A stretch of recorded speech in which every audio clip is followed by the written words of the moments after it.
These are the 5 most commonly used gear types, and in this video you're going to learn the advantages of each of them and where they're used in machinery.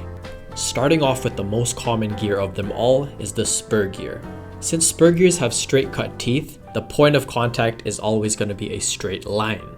And also due to these straight teeth, the shafts of the 2 gears in mesh are always going to be parallel. Now the main advantage of this gear is that it's cheaper and easier to manufacture compared to the other gears on this list. However, the main disadvantage of the spur gear is that their teeth are more likely to grind, which can lead to more vibration and more noise.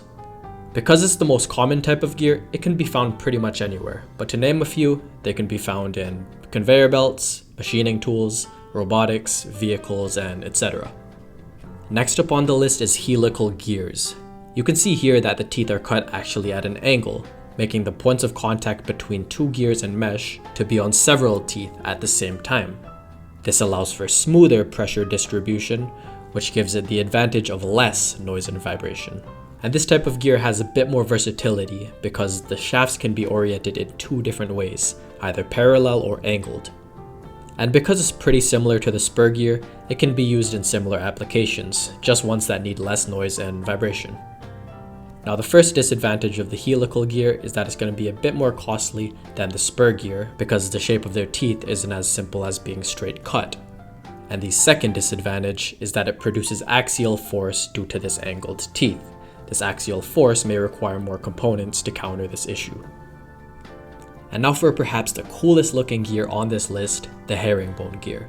The shape of this gear is pretty much just 2 mirrored helical gears, and that means that it'll distribute pressure in the same way of the helical.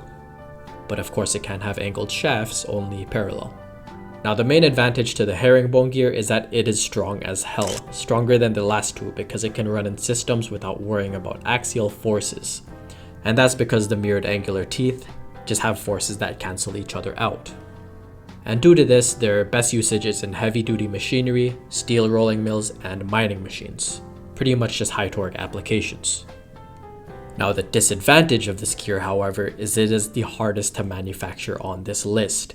And that's because it can't simply have its teeth cut, like the previous 2. It needs something with more precision, like a shaping machine, which will be more expensive. Now you can use a similar gear, which is called the double helical gear, which solves this disadvantage by having a gap in the middle so that it can have more freedom to cut the teeth. And by having this work, it'll be a little bit cheaper. But keep in mind that it'll be a bit weaker as well than having a herringbone of the same size due to this gap in the middle. Next up is bevel gears. Enough of these parallel shafts, let's talk about the gears that act perpendicularly, or in other words at a 90-degree angle.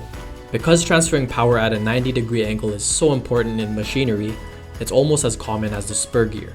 So these guys can be found in places such as power tools, conveyor belts, and pretty much any vehicle you can think of.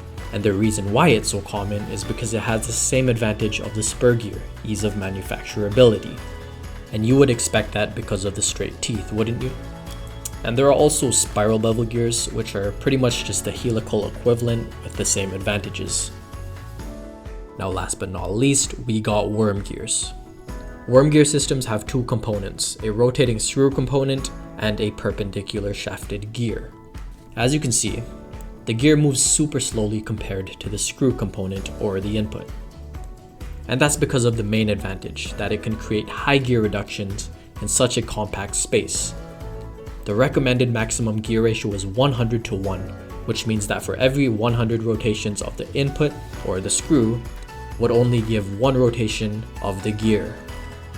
But right now you may be asking why we would want to reduce the speed by that much, and that's because as speed decreases, torque increases, or in other words, rotational force increases. So when the maximum gear ratio, the output torque would be 100 times greater than the input torque. And so the best applications of worm gears include mining machinery, cranes, and rolling mills. Pretty much the stuff that need high gear ratios in a compact space. And that right there is all 5. Spur gears and bevel gears shined in cost and manufacturability, helicals in smooth running, herringbone gears in strength, and worm gears in compact gear ratios. I'll be speaking of even more gears in later videos, so stay tuned.